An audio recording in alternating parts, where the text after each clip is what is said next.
Hey, what's up guys, and welcome back to another Reddit Stories video. And today we will be covering some unsettling stories from Reddit, and we'll just be reading a bunch of scary stories, and they are all great, trust me, so you'll want to stick around to the end. And this will be a longer video, so please like and subscribe just to support the channel, and it helps out the channel a ton, and it's the channel's goal to be at 500,000 subscribers before the end of the year, so please subscribe. And like I said, sit back, relax, and just let's get into some unsettling stories from Reddit. Mimic/Skinwalker, my strange encounter in northern New Mexico.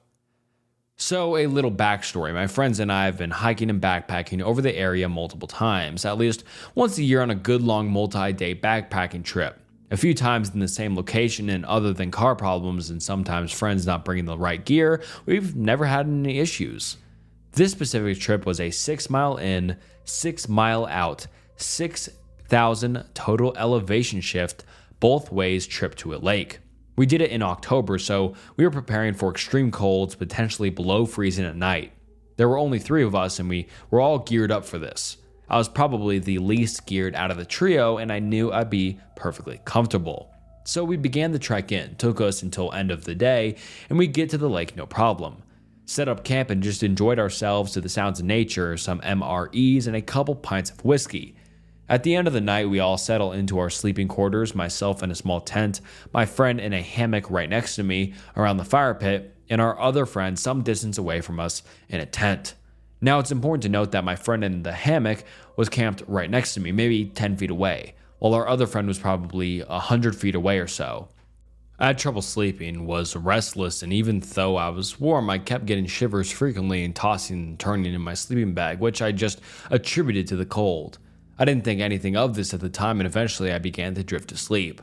The forest around was quiet, with the occasional sound of insects buzzing or a bird taking flight from a tree. That's when I was awoken by the sound of my friend's voice.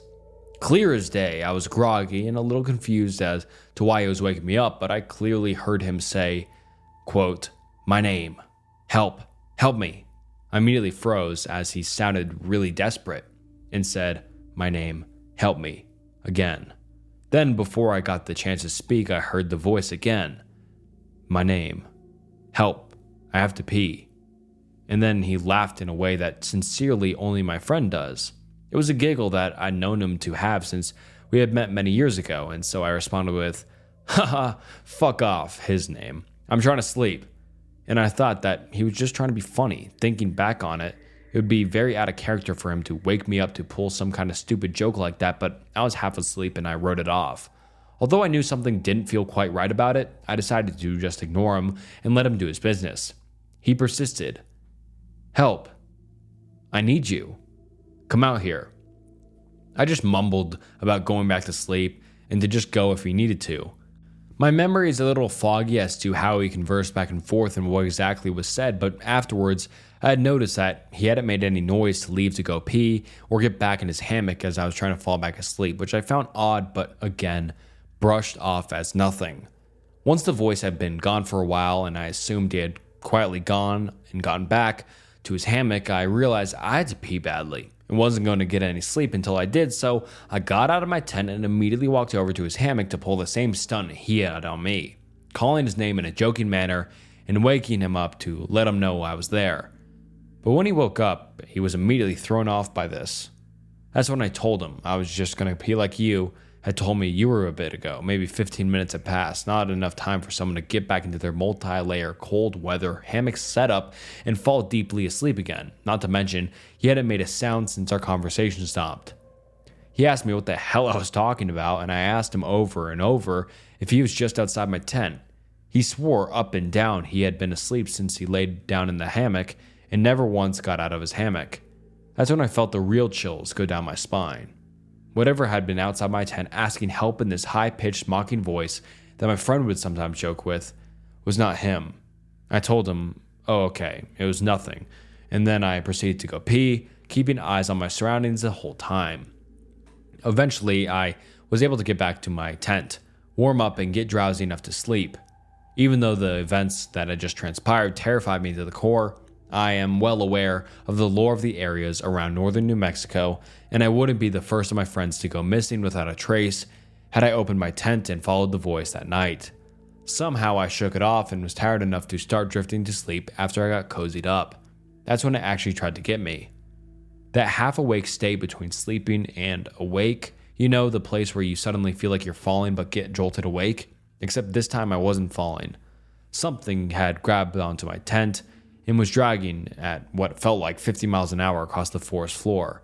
I felt every bump when the tent was hitting tree stumps and rocks, destroying my tent and thrashing me around viciously as I was being pulled at an insane speed through the trees, seemingly in a straight line, though which didn't make any sense in hindsight with how dense the trees are here.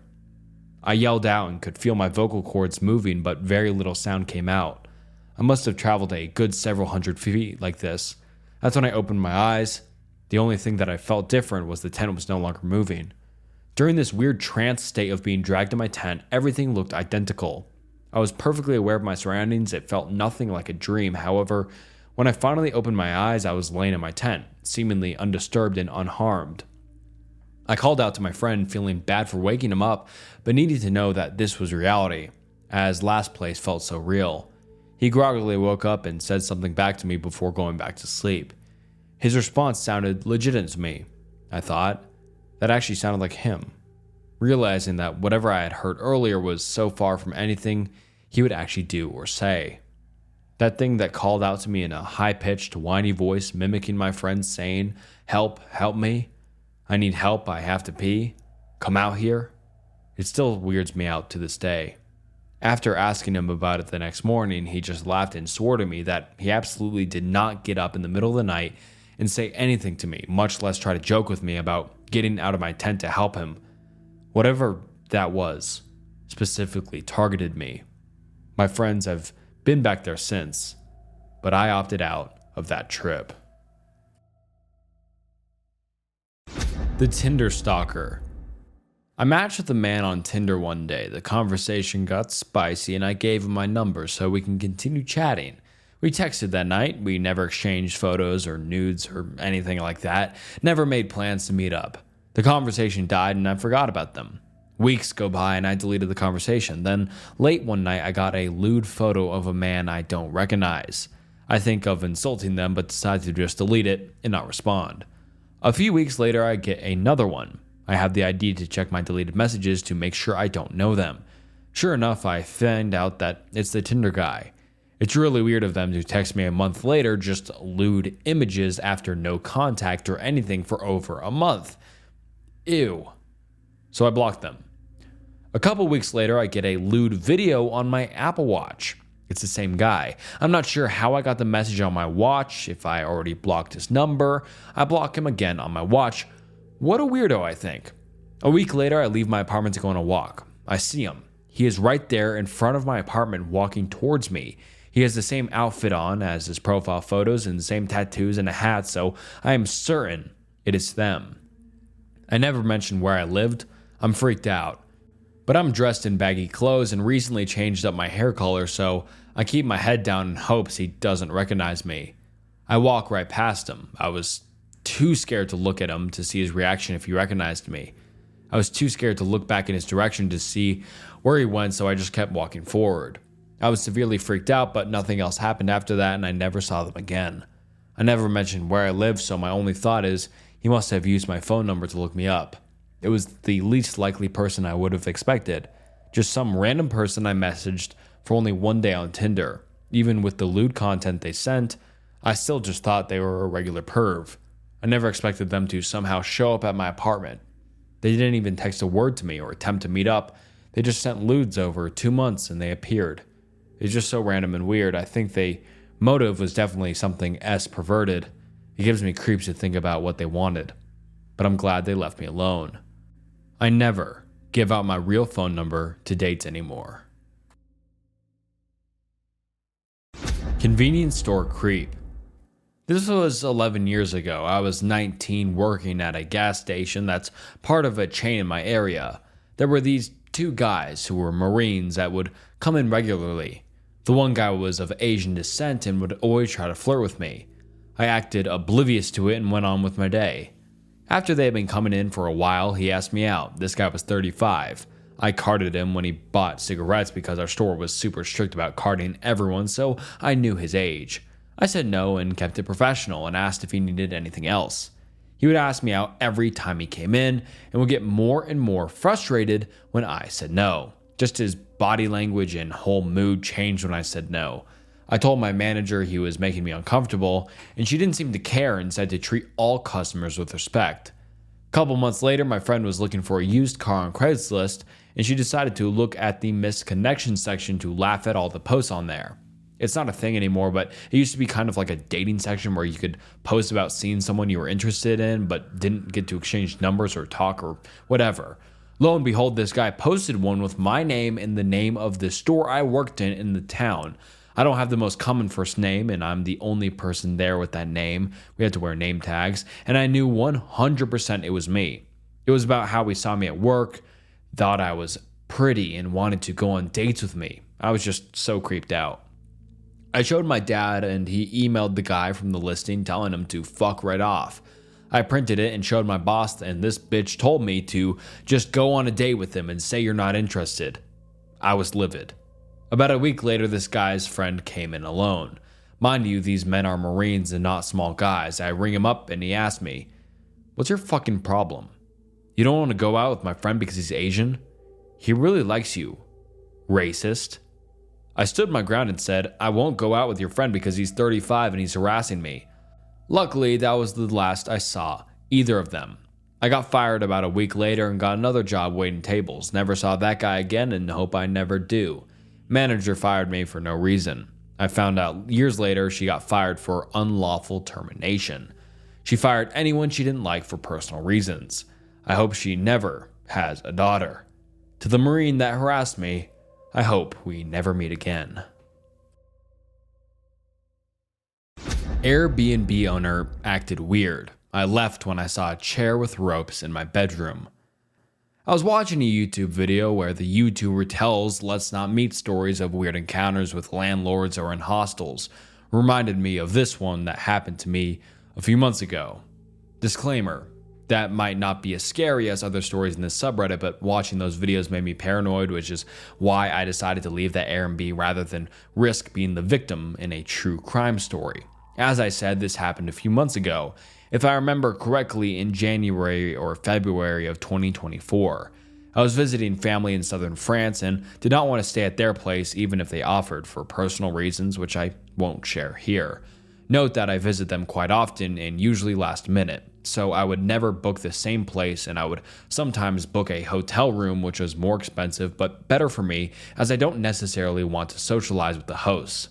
Even when I would book Airbnbs, I would always search flats or studio flats and not a room in a flat/house where other people live, as I want to be on my own, so this is an important criteria for me.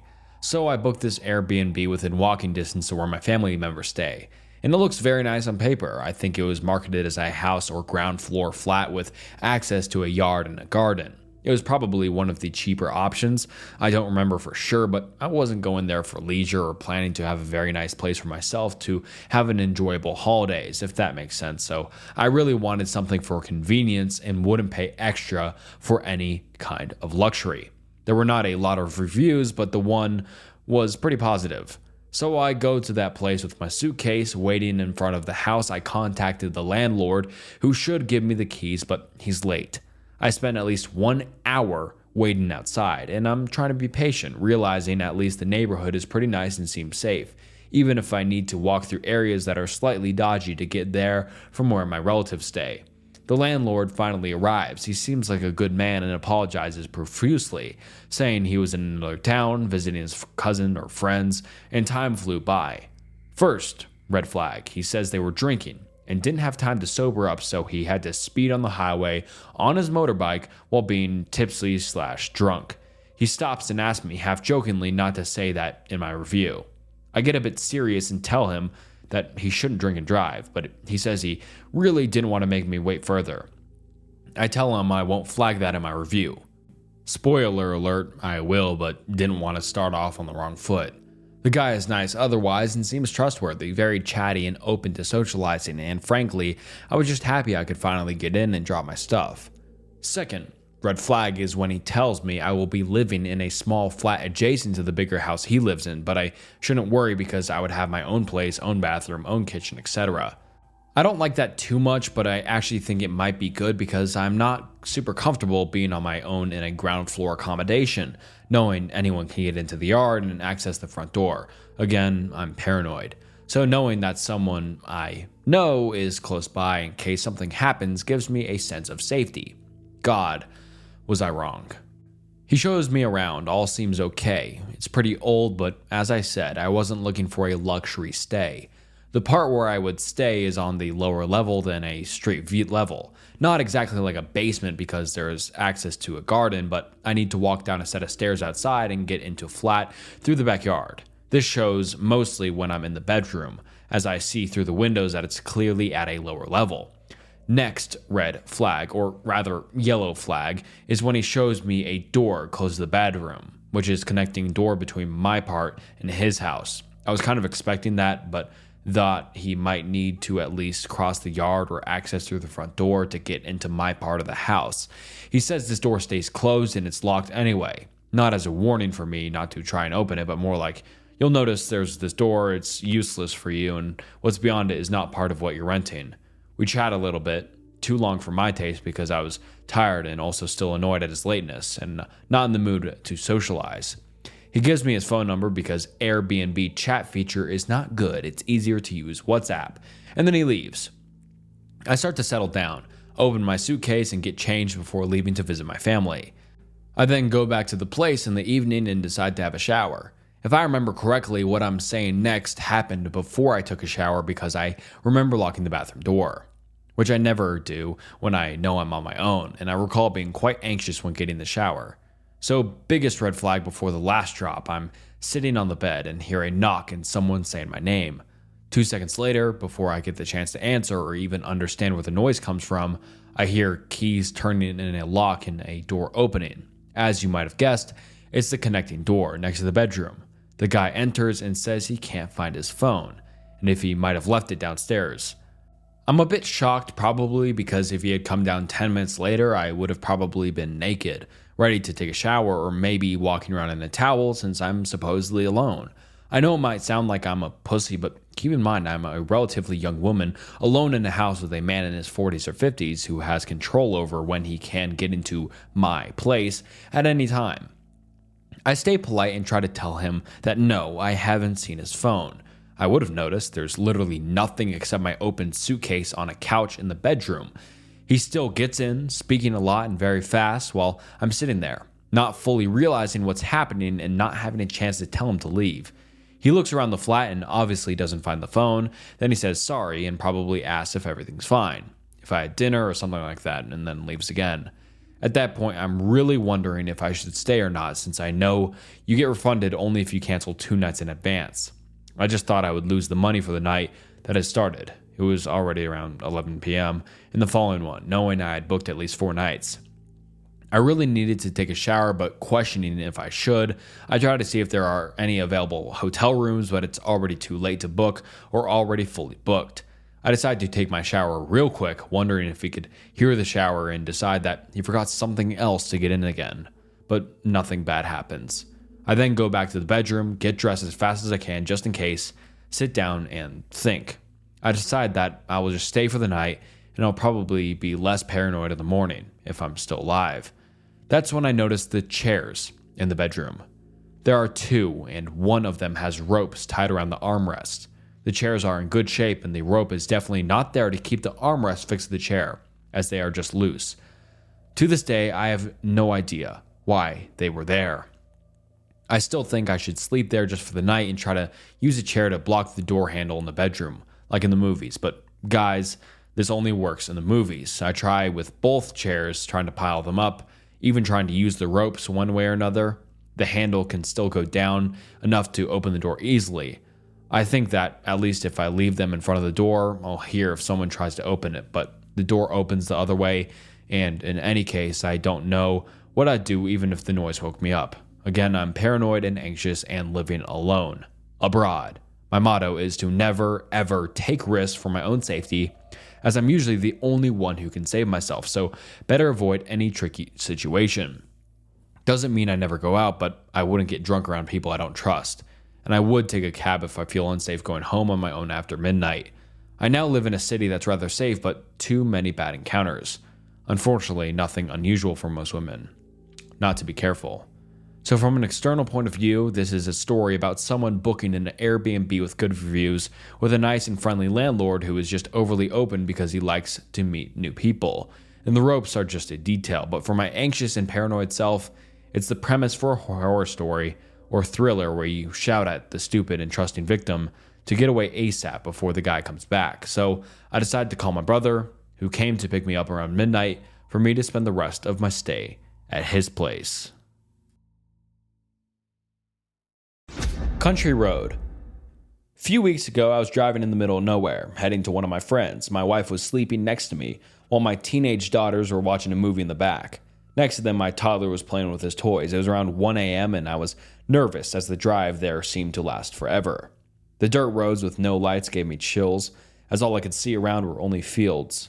The road had many holes, and I was trying to avoid them as much as I could. I was very focused on that when I saw in front of my car a luggage. It was in the middle of the road, on my side. On the other side, a car was parked, facing us. The car was completely in the dark as there were no lights inside or outside of it. I did not want to drive over the luggage, so my first instinct was to go out and move it. I was lucky to have my wife with me. She grabbed my hand and indicated me something on the right. One person was in the field, looking at something on his phone, reason for which my wife saw him in the first place. I turned my car around and was ready to leave this road where two people jumped out in front of us from the field. There was no space on the road, so I couldn't go without harming them. Two people were in front of my car, one luggage, a car, and the person checking their phone in the field were behind us. I did not know what to do, so I did the only thing that I thought of. I just turned around again, facing the luggage, and just drove over it. Fortunately, there was nothing inside it to damage my car, so we got out of the situation completely unharmed. We arrived at my friend's house and everything was perfect and we had a great time there. However, I still have chills when I've been thinking about this incident, so people from the field, let's not meet again. Goat Canyon Trestle.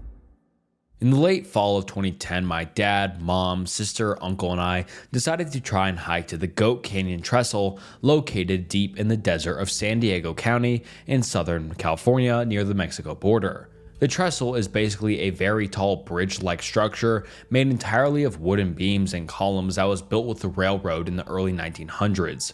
The railroad is now decommissioned and the tracks, bridges, and tunnels are all abandoned.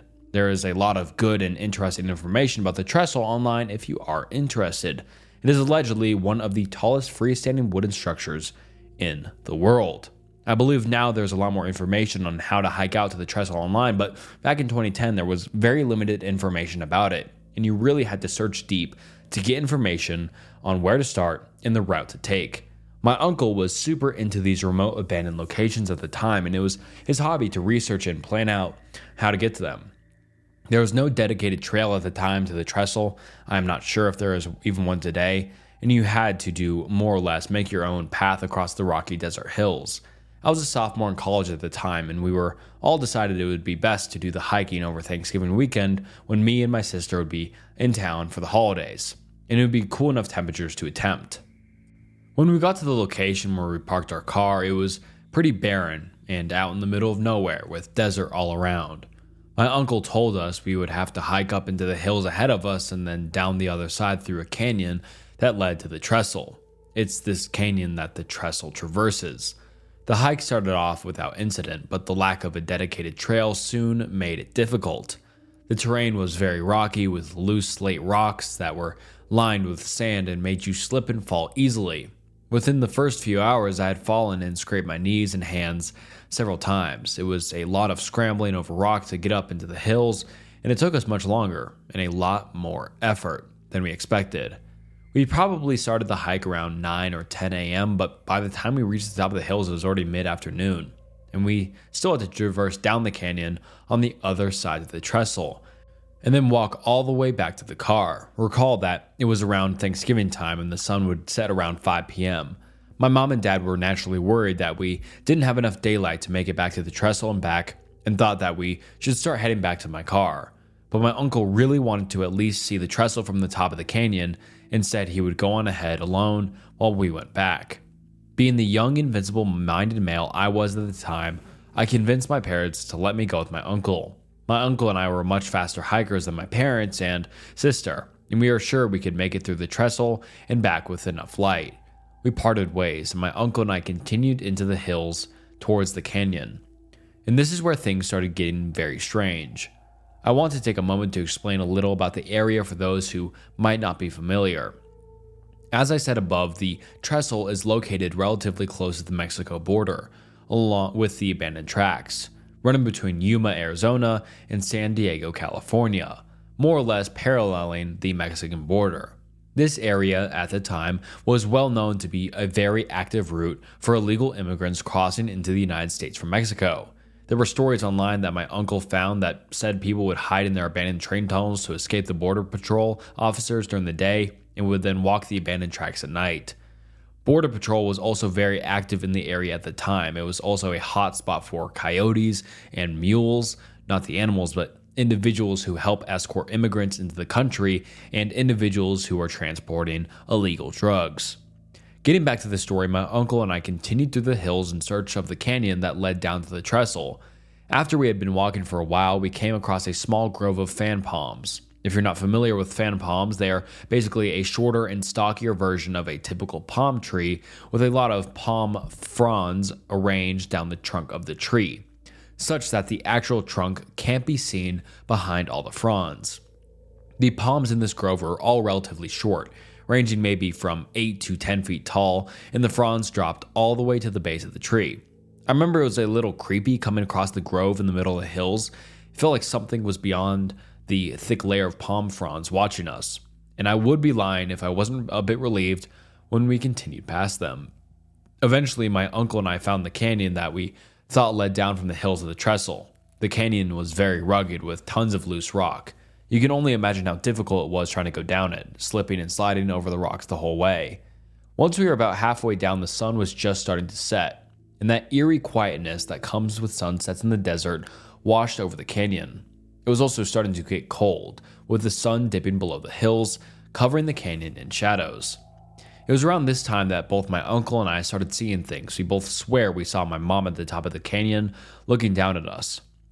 My uncle joked with me that my mom would never let me go on alone and she must have followed us. We continued down the canyon some more, and when we looked back up, there was no one there. We thought maybe she had just walked behind some rocks or something and began calling out to her from below. There was no response. I admit I was a little freaked out then and told my uncle we should start heading back, but my uncle wanted to keep going and insisted that we must be close.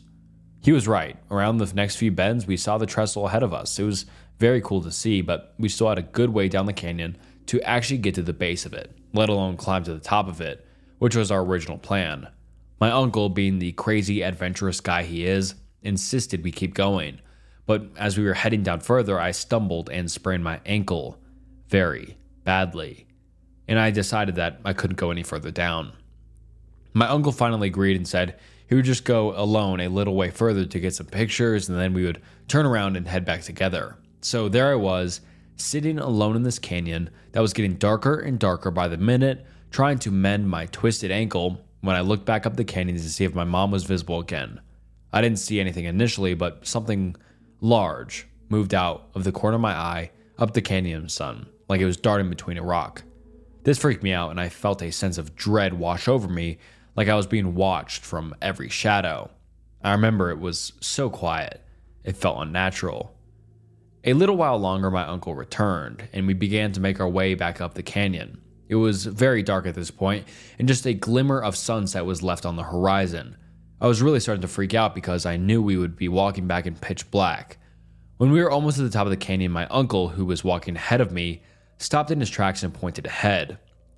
It was my mom again, standing at the top of the canyon looking down at us. We both yelled at her, but she didn't respond or even move. She just stared at us. We continued forward, thinking maybe she couldn't hear us, and when we came around the next bend, she was gone again.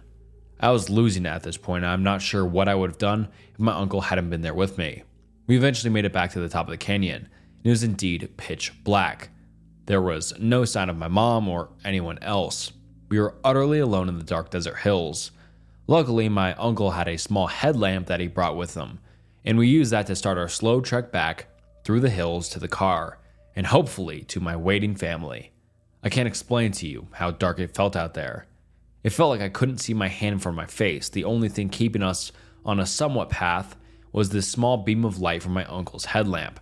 We had no camping or emergency gear. Stupid, I know, but we were able to find the small path we had come by on the way into the canyon and began following it back. After some time, we made it back to the grove of fan palms. I would be lying if I told you I wasn't terrified seeing those trees in the dark, just standing watch over the path like ancient centennials. I remembered how I felt the first time we encountered the palms and how it felt like something was watching us through the fronds. I hesitantly followed my uncle through the trees. As we walked by, there was a loud rustle from one of the trees, much too loud to be just a rodent or a reptile. My uncle swung the headlamp around on the trees, but there was nothing there. A few seconds later, there was more rustling from the tree behind us. Again, my uncle shined the headlamp at the tree, but it was completely still. It was at this moment that I felt something push me hard away from the palm I was standing in front of, and I crashed down into the dirt. I remember it felt like something had reached through the fronds and pushed me from behind, but I don't remember hearing any rustling, even though I was so close to the tree. I was utterly freaked now and started yelling at my uncle that something had pushed me from inside the tree. My uncle went up to the tree with the headlamp and peered deep inside to see if he could see anything, but there was nothing. After that, we quickly made our way out of the grove and continued through the hills back towards the car.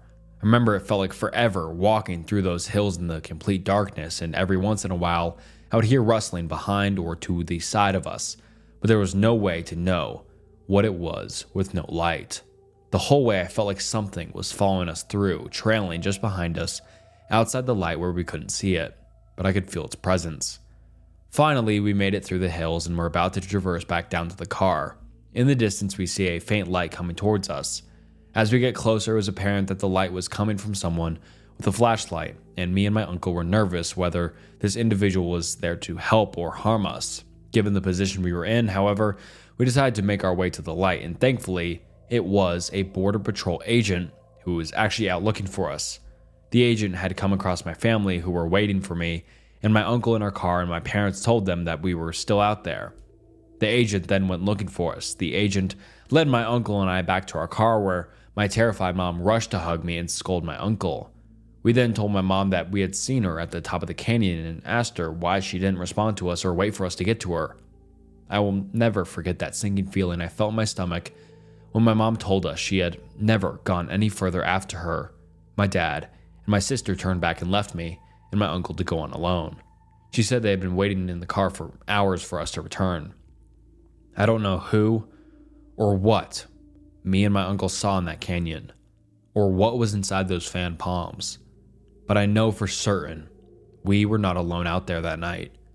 Maybe it was all just our minds playing tricks on us, but it's been 14 years now, and I still think about it to this very day. The reason I always keep all the doors locked. Back with another one, as I will likely post as I remember them. I've done so much healing this year that buried memories keep resurfacing, like this little gem.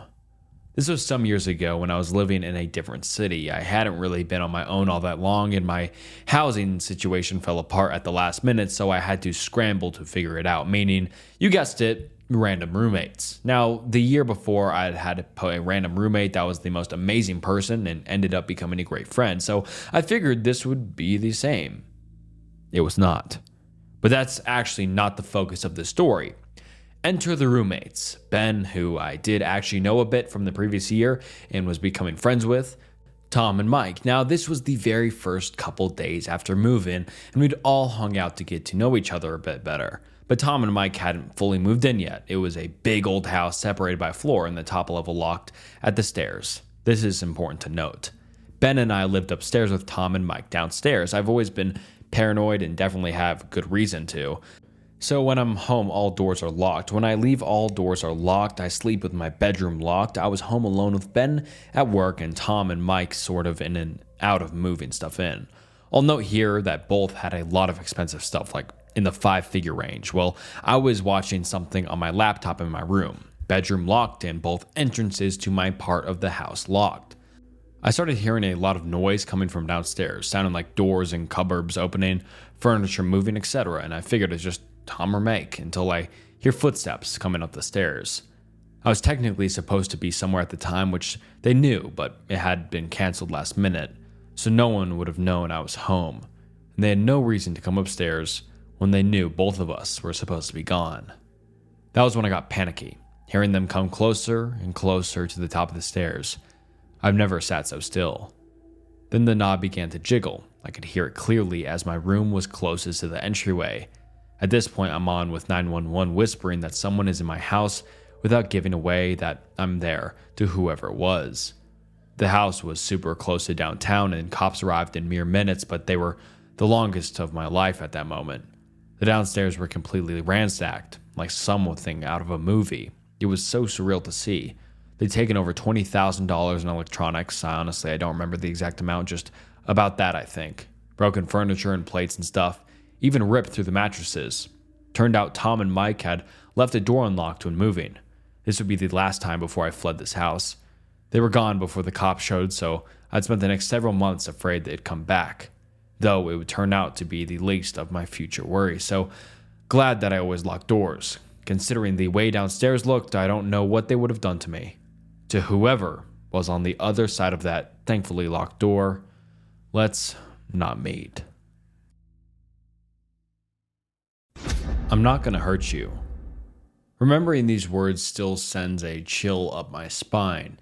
This was a few years ago. My 33M husband and 43M and I were getting gas late one night. This was a bit of a weird gas station where two roads intersected at an angle, with the gas station being on the acute angle, if you can picture that. At the pump we chose, there was no working lights and it was difficult to see directly from either road. We were driving a soft-top Jeep Wrangler with all of the rear windows taken off. My husband got out to pump and I was sitting in the passenger seat looking at my phone. That's when I heard it. "I'm not going to hurt you," a wavery voice said some distance behind me. I froze, suddenly terrified. I turned around to look at the empty space where our back window used to be, and saw what appeared to be a homeless man a little ways off. He had slightly wild gray hair, a washed-out beanie, and an oversized jacket with lots of pockets that hid his hands. I suddenly realized how dark it was and how hard it was for anyone to see us, and I couldn't see his hands. I had a distinct feeling from deep down, so prominent I could almost hear it. Run. But we're just pumping gas. He's just a weird homeless dude. My husband and I were from Key West. We had seen plenty of them before, and they were almost all harmless, so I slowly turned back around and went back to my phone, yet I still heard him.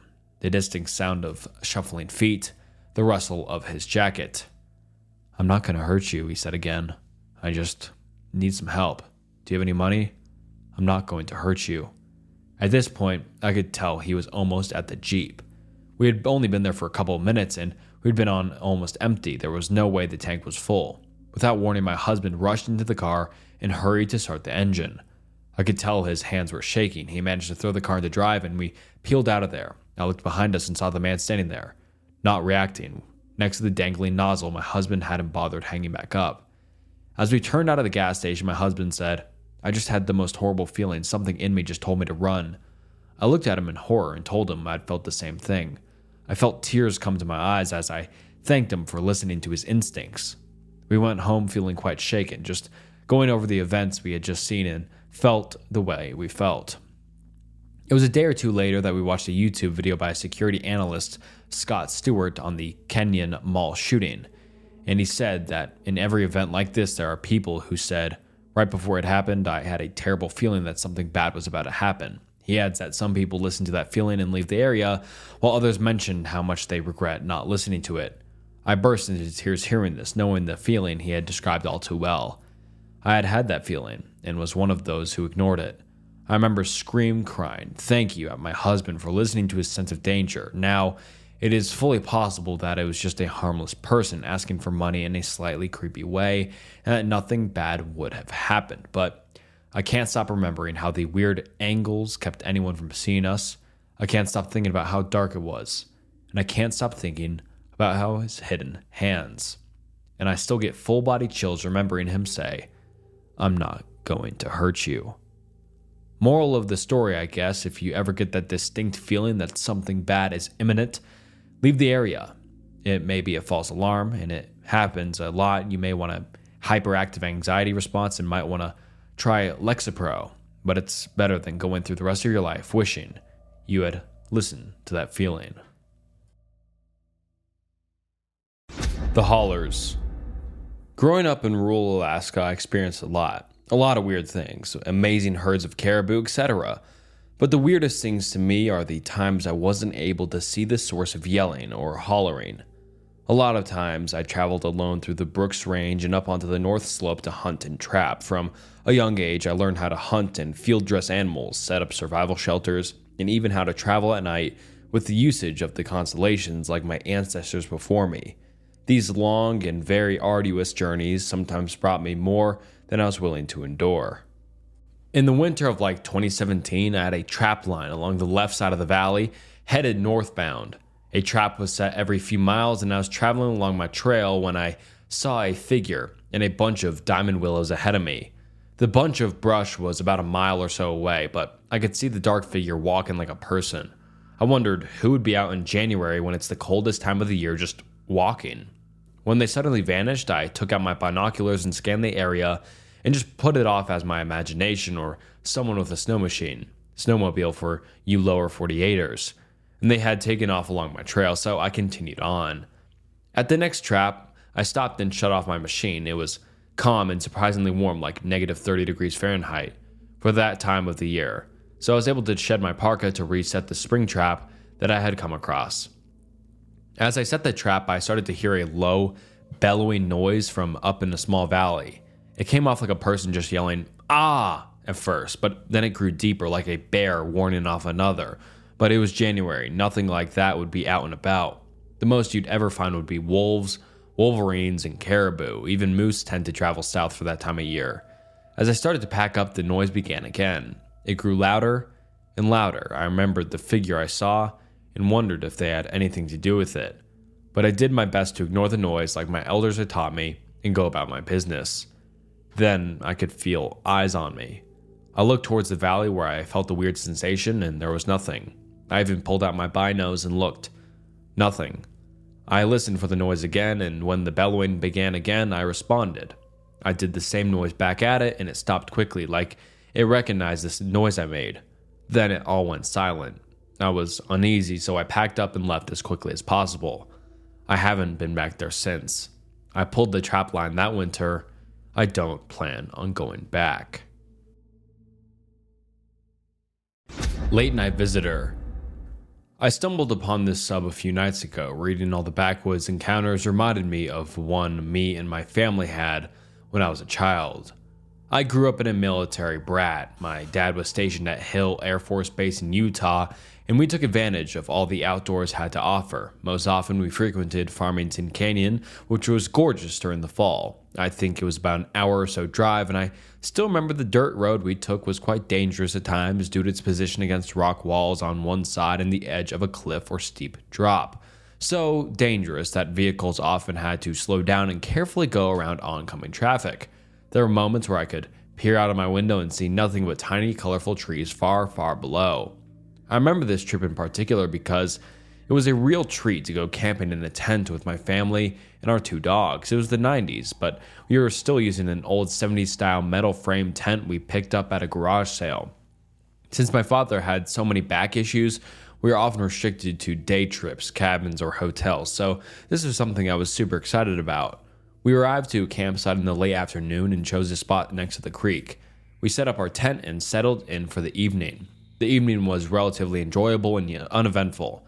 The fire we built was now simmering ashes, and we decided to call it a night. Doused the fire and crawled into our sleeping bags. Later that night, I woke to one of our dogs growling. Earlier, we did see rabbits, and I figured that's why he was growling, just some critter moving around. I soon realized he was growling at the sound of what was clearly crunching footsteps on gravel. My heart stopped, my breathing froze, and every muscle in my body went rigid. Unsure of what I should do, I just laid there, terrified. He seemed to move around, inspecting different areas of the camp, including our tent, and trying to get into our vehicle. The increased volume of my dog growling must have alerted him, and he soon left the camp. Soon after, my father, who'd been awake the entire time as well, I'm guessing unsure of what to do, decided that when the moment of potential danger had passed, to wake my mom and siblings, who surprisingly slept through all of it, pack up our gear, and get out as fast as possible. We were, of course, talking all about it on a trip back. It was around 1 a.m., I still remember the time, and I don't think anyone slept much at all that night, even safely back at our own beds. Not much of a climax, I suppose, but it sure scared me to death at the time, and it is burned into my memory. Oddly enough, I remember seeing carloads of college kids, I'm assuming based on the comments of my dad at the time, but I could be totally wrong, hauling up this dangerous canyon road in the middle of the night. Still no idea who that person was, if they were lost from one, if the other campsites, a passerby looking for an opportunity, or someone who lives out the woods preying on campers. I'm from a remote village in northern Alaska, and I've seen some things. As the title says, I'm from a remote Alaska. I grew up with stories of old creatures and legends, but I've also seen some things. I'm typing this on my phone, so I apologize if I misspell anything, but hear what I have to say. My village is roughly 250 miles northwest of Fairbanks, Alaska. It is situated in the mountains and surrounded by the national park, so there's already suspicion of supernatural entities there. Growing up, I was always told about the Inuthigarak, or the little people. These smaller humanoids are of smaller proportions, and they are strong, fast, very smart, and they even speak an old dialect of the language of the area they live in. At a distant point in time, we lived alongside them and hunted for them, with them out in the Nua or tundra. But as one family was visiting another, a human's dog ate the little one's child, and so became a grudge that some still hold today towards humans. There are stories of people being lured away from their homes just to be tricked and left out in the middle of nowhere. There are also stories of them helping us humans in times of need.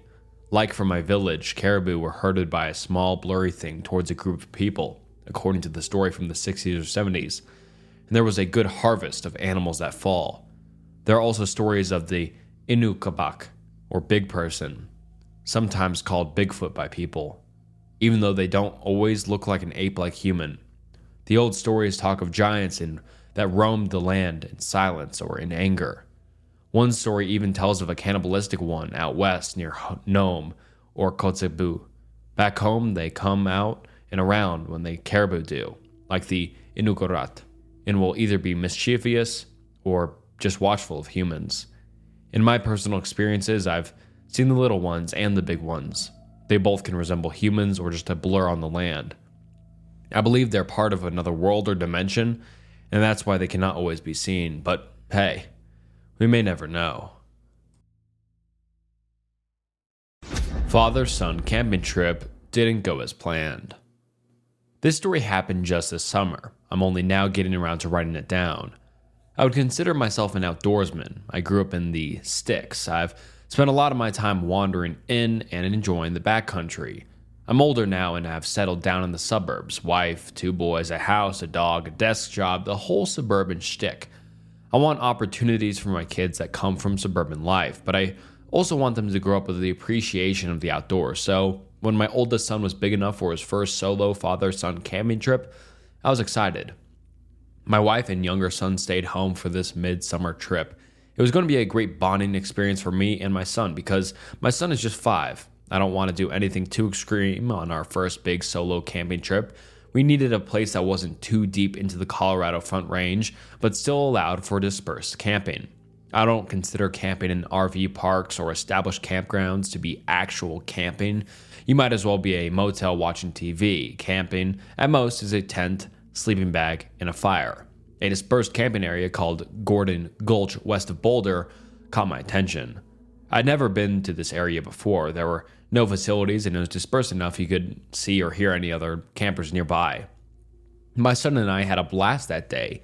We set up camp, collected firewood, went for a hike, saw a moose and a bobcat, tried a little fishing, and finally, as the sunlight faded, we returned to our campsite to light a fire.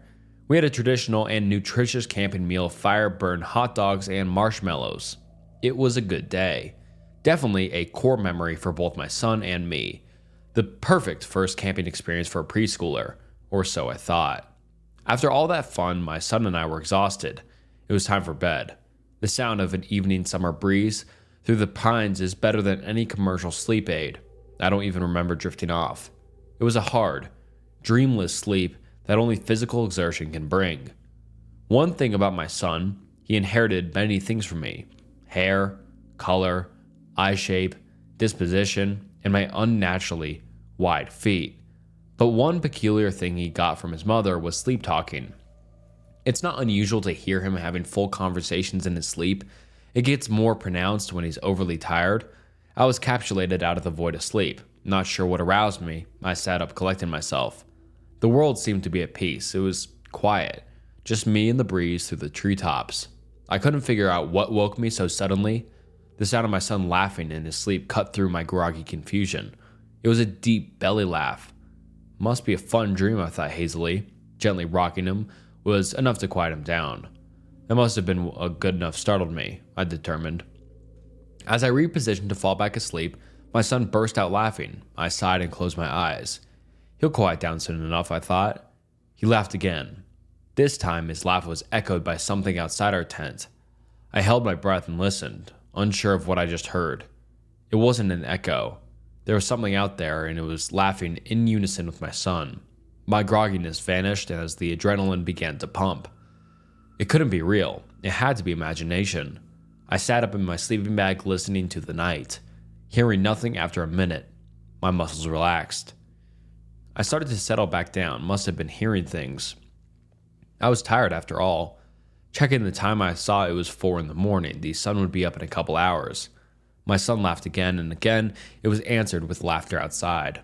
I was now absolutely certain it was not an echo. As I tried to make sense of what was happening, the voice outside called out my son's name. My blood ran cold. That voice. It was so familiar. Then it clicked in my brain. It was the voice of my younger son. That wasn't at all possible. He was safe at home with my wife, miles and miles away. I could hear twigs crunching beyond our thin nylon tent walls. It was impossible to tell the distance from us, but there was something out there, circling us. Unprompted this time, it called out my son's name in the little toddler voice. My 5-year-old, still fast asleep, called out to his brother, asking him to play. The thing outside the tent laughed in reply and urged my son to come outside. That thing with my little son's voice sounded cold, hollow, dead. The floodgates of my adrenaline burst open. Cold sweat formed on my face. I was frightened out of my mind. But my primal caveman brain roared to life. I was in Papa Bear mode. Nothing was going to take or hurt my son. I was putting a stop to this. Whatever it was out there, I didn't care.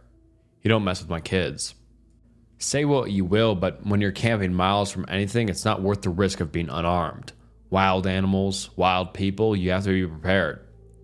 I almost always take a firearm with me when I'm camping. Pepper spray and bear bells are great, but nothing gets attention from a conscious threat faster than the sound of a chambering around. I spoke loudly into the night that I had a gun and was coming out. I hoped the fear in my voice was masked by my aggressiveness. The only reply was the breeze through the treetops. My son was still asleep. Kid's a hard sleeper, another trait from his mom.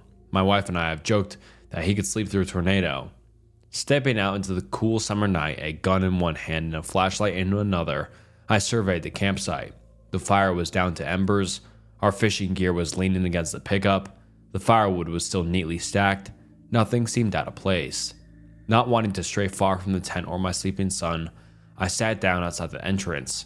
I waited in the dark with the flashlight off. Not far into the trees, I heard a branch break. Then another snap. This time closer. I stood up and flashed my light in the direction of the sound. Nothing was there. The voice called out, this time from behind, and this time focused towards me. Daddy, Daddy. It was my youngest son's voice again, crying out for me from the dark forest. I threw the light beam in that direction. A pair of shimmering green eyes were illuminated by my flashlight. They were only 2 or so feet above the ground, the same height as a toddler. I took a small step forward it. I wanted to see more. I needed to see more. The eyes, unblinking, remained in place. Getting closer didn't help reveal this thing. It seemed to absorb the light from my flashlight, almost devouring it. I couldn't make out its size or shape or color. It seemed to swallow up all the light around it, save for its 2 shimmering green eyes. That thing laughed in its hollow toddler's voice, this time with malice and cruelty in it. The eyes never looked away from me, never blinking, focused only on me, like a predator before the pounce. Not wanting to give up on any ground to the predator, I stepped forward again. It didn't move. Not knowing what to do, I screamed as loud as I could. I waved my arms, trying futilely to shoo it away. The eyes shimmered, and as it stared back, the eyes shifted from green to amber. I watched as it began to rise up into the air. It was now apparent to me this thing had been crouching and was now standing up. I could only watch in silent terror as the eyes finally stopped rising, nearly 10 feet off the ground. The night air erupted with a deep growl. I could feel the vibrations in my gut. I couldn't see a mouth, but I could see or hear teeth snapping and gnashing. My son in the tent behind me began to scream. That was the only time the eyes lost focus on me and shifted towards the screams of my child. My only reaction was to fire my gun into the air. The eyes immediately vanished. My ears were ringing, but I could hear the growls turn into shrieks, followed by a cacophony of crashing branches and undergrowth. I stood there until I couldn't hear the shrieking anymore. It trailed off deep into the trees. I was left with only the sound of the breeze in the treetops and the quiet sobbing of my child. Twilight was beginning to illuminate the forest. Shaking and exhausted, I sat down in the dirt in front of the tent. I tried to collect myself. "Daddy, Daddy, where are you?" my 5-year-old shouted. That got me out of my daze. I picked myself up and went into the tent to retrieve him. Putting him in the truck, I locked the doors and wasted little time breaking down camp. We were out of that camp and back on the road by the time the sun broke over the horizon. I have no idea what is in those woods. I do plan to camp in that area again, albeit without my family and definitely with some friends. I want to find out more about this thing. Thankfully, my son didn't seem fazed by anything that happened that night. He thinks I was chasing a bear away from camp, and maybe he's right. I hope he is anyways. My son can't wait to go on another camping trip, but truthfully, I'm thinking the next family camping trip might be at an RV park or even a motel. That's family camping, right? Man tried to grab my baby from me on flight. I've flown with my 1-year-old solo nearly a dozen times. Usually people are understanding / kind about me having a baby on my lap. And overall, he's a happy, easy baby. He's also very cute, so it's not uncommon for strangers to talk to him. Usually, I don't mind. The last trip I took, I sat alone in my aisle when a man sitting by himself directly behind me. My baby was tired and fussing. I knew he was tired, but there's not a lot I could do until after we took off. Right out of the gate, the man behind was talking to my baby, saying, "Oh, hi, baby. Why sad, baby? Cute, cute baby." I smiled and replied that he was tired. "Sorry for the fuss, thank you." After takeoff, I started to get him settled for a nap. The man behind us continued to talk to my baby, putting his hand through the seats trying to grab his feet. Multiple times I asked him nicely to please stop. My baby was tired. You're distracting him. He just needs a nap. Finally, I sat my baby down next to him. He stood on the floor facing the seat next to me so that I could make him a bottle. The man behind me stood up and reached over my seat to pick him up. I immediately leaned forward to pick up my baby, saying, "No, thank you. I don't need help, please. No, thank you." The man pushed me back into my seat while mumbling, "Sweet baby, why baby cry?" I replied very loudly, "No," and quickly picked up my baby. I thought that was the end of that. I was wrong. I tried to rock my baby to sleep while desperately trying not to lose my cool. As I'm rocking my baby, the man behind me reached through our seats to grab my arm, saying, no rocking, you make him cry." I pulled free from him and yelled, "Do not touch me." Again, I thought that'd be the end. I started rocking the baby for a second time. This time, the man behind me reached both hands around either side of my seat to hold me in place, saying, no rocking, stop rocking."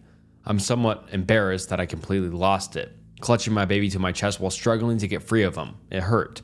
I hit the call light while screaming, let me go, do not touch me. Let me go, let me go, let me go, let me go, let me go.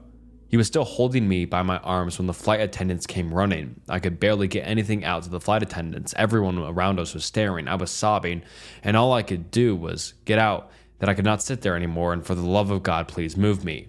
The man behind me tried to move with me, but I told the flight attendants that I did not know him and he could not come with me. I had a good cry in my new seat, but my baby immediately went to sleep. I was moved to be next to the flight attendant's seat. After calming down, I explained to the flight attendants what had happened. Multiple times the man that had been behind me got up to try and come back to my new seat, only to be turned around by one of the flight attendants. Towards the end of the flight, one of the flight attendants told me that they'd explained everything to the pilot, and the pilot had called the FBI and local police to escort the man off the flight. I would also be escorted off, as well as everyone around us that had watched everything happen. He cheered as he was escorted off. I had to interview with the FBI and nearly missed my next flight. Around my trip was done, I had to fly back going through the same airport. It was stressful and emotional, to say the least, even knowing that he was banned from the airline in the airport. I haven't flown since. To the man that tried to grab my baby from me and then wouldn't let go of me, let's never fucking meet again. Semi-truck driver toying with me late at night. No explanation for it. In December of 2015, I was making a north-south cross-country drive through the Midwestern United States. I was a university student at the time, a woman in my young 20s, driving home from the semester break. I was driving through South Kentucky on I-65 around 11:30 p.m., still about an hour away from the city where I was going to stop for the night. There were no other cars on the road at all, and I had not seen any for a while. That part of I-65 was a 6-lane divided highway, 3 lanes for each direction, in the area south of Mammoth Cave National Park and just northeast of Bowling Green, Kentucky. I was changing the music on my phone when I noticed an 18-wheeler coming up behind me in my rearview mirror. I stopped what I was doing, clicked off the phone, and waited for the truck to pass. The truck got right even with my car, and instead of completing the pass, matched my speed and stayed beside me. Then the driver turned on a spotlight on the side of my truck, which shone directly into the cabin of my car and on my face. I was really confused as I'd never seen a truck do anything like this before. The driver kept the light on my car for what seemed like a very long minute, and I was getting creeped out. I kept my gaze straight ahead. I slowed my speed so that the truck would finish passing me. The driver turned off the light and completed the pass, moving from the middle lane to the right lane in front of my car.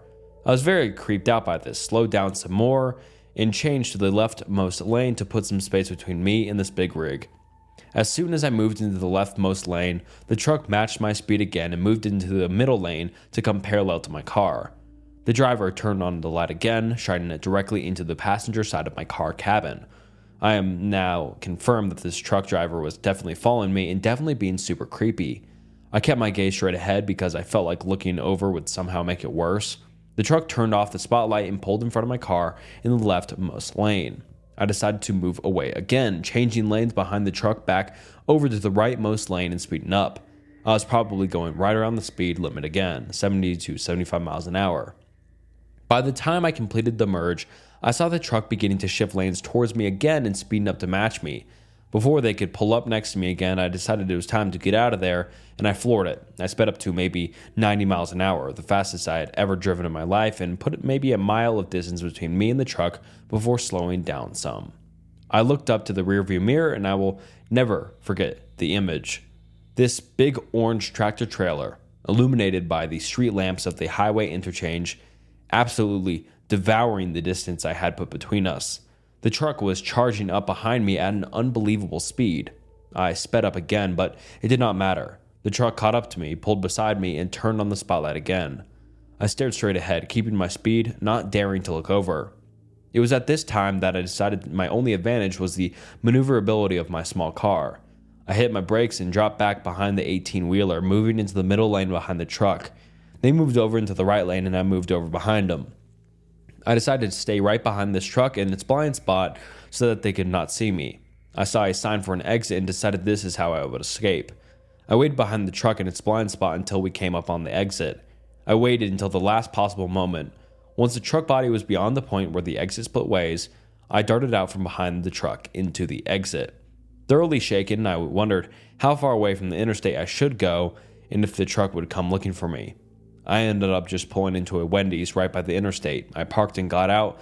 I inspected my vehicle, looking to see if there was any damage, thinking maybe the driver was trying to warn me of something that was wrong with my car. There was nothing wrong with it. I waited at the Wendy's for a little while to make sure the truck was long gone before getting back on the interstate and continuing to my hotel. After the break, when I drove back to school, I did not use I-65. Clown in the woods.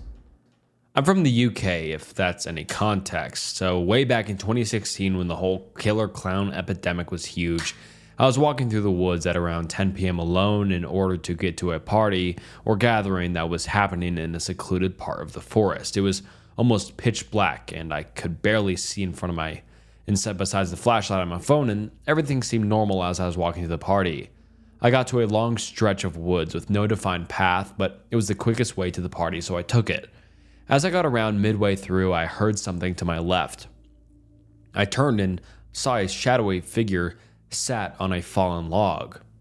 I was understandably unnerved, but I couldn't make out if it was just shadows from the moonlight or if it was an actual person. I made the mistake of shining my phone light directly at it, and I was instantly terrified. Sat there, alone in the middle of the woods, was a large-ish man dressed as a clown with full face paint and sporting the creepiest smile imaginable. I tried to call 5 different people as I was passing him, and then I heard him get up behind me. I instantly started sprinting towards the end of the long stretch of path, which had a barbed wire fence down the side of it. During the sprint, I was pretending to be on my phone with one of my friends, and I could hear him running after me, but there was no chance in hell that I would be turning around to see if I was right. When I got to the path, I jumped over the fence as fast as I could and sliced my hands open as I did so. I then turned around and kept running backwards as I saw the clown stood behind the fence just staring at me and smiling.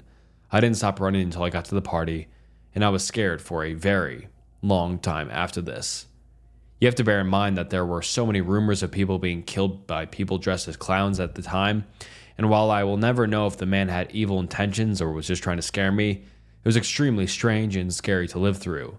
So, in conclusion, killer clown man from the woods, let's not meet.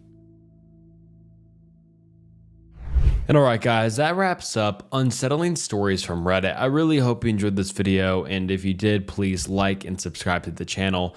It helps a ton, and just thank you so much for watching to the end of this video. It means the world. And comment down below what you'd like to see in the future, or what you'd like to see to change, or just what you'd like to see in general. And anyways, alright. Until next time, see ya.